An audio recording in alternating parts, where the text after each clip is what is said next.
So, how did you meet Papa? And wasn't there a story behind that? Yeah. I was very good friends with Aunt Terry. Did you ever know Aunt Terry, or did she die? She died before you were born. Aunt Terry was your grandfather. Did you know your grandfather? Your great-grandfather?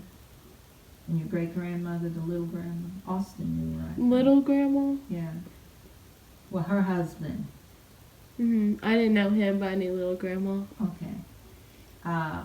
His mother passed away, and I went to the funeral home because Aunt Terry was the little grandma's husband's sister, your great-grandfather's sister. And so, when we knew her, but she was good friends with my mother. And your papa's grandmother was good friends with my mother. So anyway, when she passed away, I went to the funeral home, and that was where I met Papa. So you were just like, hey, at the casket. What? No, well, we were like Were you like family. you knew him? Well, no, I didn't know him. I say we were like, my mother was very good friends with Aunt Terry and your papa's grandmother. So we were like family and with them. But you never really knew Papa. No, they lived in New Jersey and we lived in Manhattan. We all lived in Manhattan. I see. So you met him, and then he got his job at Louisville Orchestra, and you moved, right? Well, to Louisville. We met him, we dated, got engaged, got married, lived in New Jersey for a while. And then he got the job after he graduated from Juilliard. So then what about, did your mom stay at?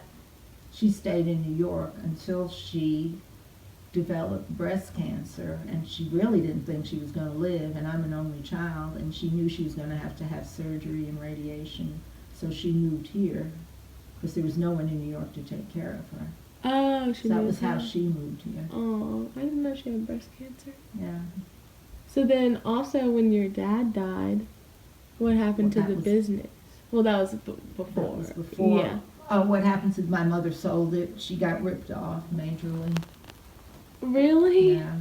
She lost a lot of money because after all their hard work. Yeah. My father didn't really make any arrangements, even though we knew all his life he had a heart problem. And those old timers were kind of superstitious. They thought if they talked about death, it would make it happen, but if they didn't talk about it, it wouldn't happen. Kind of like that, you know? Yeah. And so he never made any arrangements at all what would happen in the event of his death. And she just took the first offer that came. Yeah. And she really got ripped off. She was able to use the money from the house and live off that for a while. But once that was gone, her only source of income was Social Security. But wasn't the house in the same building as the store? Yeah. Well, she couldn't do it by herself, so she sold the store but still lived in the and house. the house. Well, she still lived in the house and paid rent to the person. But then ran out of money for that. Well, not for a while. Then she moved here. Oh, so she was fine for a while. Well, she was always fine. I mean, she was able to manage, but she got ripped off when she sold the house and store. So then where did she... Oh, never mind. She lived in Louisville. Well, she lived there for a while till she got sick, and then she came to Louisville. Mm-hmm. Did she work at all by herself? After she sold the business, did she go anywhere to work? She did work. She did, I guess you would say, personal care. But she ended up taking care of her uncle. And he would pay her. Oh, that's good. Well, she needed additional, income. Yeah. And she would go every day and take care of him. He was blind. Her uncle was blind. He had become blind from diabetes. And I don't know if that recording or not. And she would take care of him.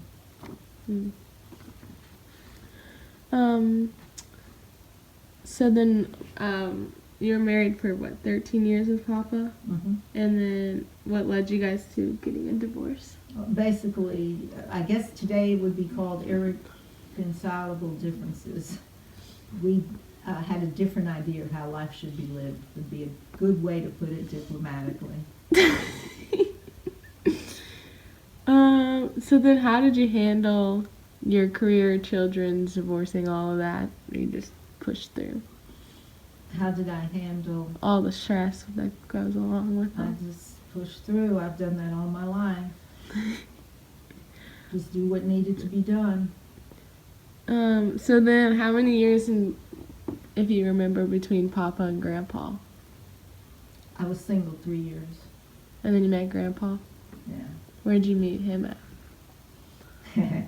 This is funny. I had a few people over after Thanksgiving in the evening, and he came with a girlfriend of mine, a friend of mine. Great, yeah. I Did you know. steal him? Yeah. He came with a friend of mine. She was single also, and her kids went to St. James Elementary School with my kids. Oh. And she came over with him. I don't feel like I stole him, though, because she was supposed to come over with someone else. I was working, as a nurse. I worked Thanksgiving, and then Grandma, well, I would be your great-grandmother, my mother, was at the house I had put together Thanksgiving dinner, but she was like cooking the turkey, keeping an eye on it, because I was at work. And because she used to help me watch your mom and Aunt Susan and Aunt Carol.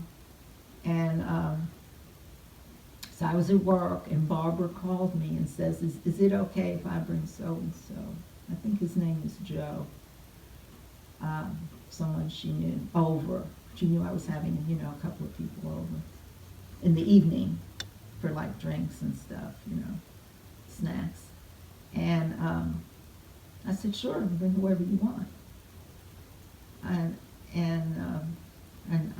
I said, that'd be fine. And then I remember thinking, gee, I don't know if I had wine at home, but I didn't have any whiskey, because I didn't drink whiskey. But I had wine that would go with the dinner. I thought I'd better pick up a bottle of whiskey if she's bringing some. So anyway, then just as I'm getting ready to leave work, I get another phone call from Barbara.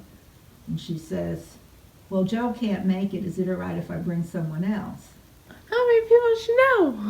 So I said, sure, I bring whoever you want. I mean, I don't care. And so anyway, I stopped off at the liquor store to get a bottle of whiskey and headed on home. And then that evening, it was later, like 7:30, 8 o'clock, she came with Grandpa. And that was how I met him. And then he asked me if I had beer, and I didn't have beer. All I had was wine and whiskey. I never drank beer. Because I don't drink very much, I grew up drinking wine. My father used to make his own, and although my mother said it was the worst wine she ever tasted, but anyway, he liked it. Oh my gosh. And so I didn't have beer, so Grandpa had a shot of whiskey, I guess. How old were you? I guess maybe 34. How old when did you have my mom? I was 21. You were young. Yeah, I got married at 20. Oh my gosh. I had Aunt Susan at 22. They're only a year apart. They're about 13 months apart. Dang. And then Aunt Carol at 28. Yeah, my mom had me when she was 34. Yeah. Well, like you were my mother. My mother was 35 when I was born. Oh, really? And my father was 46. Yeah, they were 46. He was 11 years older than my mother. Wow, that's a big age difference. Yeah. So when was your guys' wedding? Where? Grandpa's? We each felt we had been each been married before, and we didn't want a big to-do. And so just he and I went down to City Hall and got married. That was all. Nobody was there, nothing. Simple. Very, very simple, very inexpensive. Just because we didn't have any money. Yeah. How did he propose to you? We were out at a restaurant, and well, actually he was always asking me to marry him, and I'd say no. Oh, But I didn't think, well, it just was too soon. Wasn't the right It just time. wasn't the right time. Yeah. And, but this time he asked me more seriously, I guess, because, he just laid it out very logically. And he told me about his job, and he had the same job for I don't know how many years, 25 years, like he was financially secure in his job, that kind of thing. And he wanted a family setting. He didn't like being single, that kind of thing. So then, once you guys got married, where did you guys live, or did The you? house I lived in. Oh, really? He sold it, yeah. Grandpa sold his house, which was in J-Town, because all of my children went to St. James School, which was 100 yards from my house. Yeah. So I didn't want them to go anywhere else. Mhm. And his children lived with his ex-wife. By then, she had already remarried, and they were living with her out in Okolona, so Where is that? out off Preston Highway. Oh. My Uncle Leo lived with Grandpa. Or Well, after a couple of years, of living with his mom, he yeah. moved. Yeah, because his mom got married a couple of times and divorced.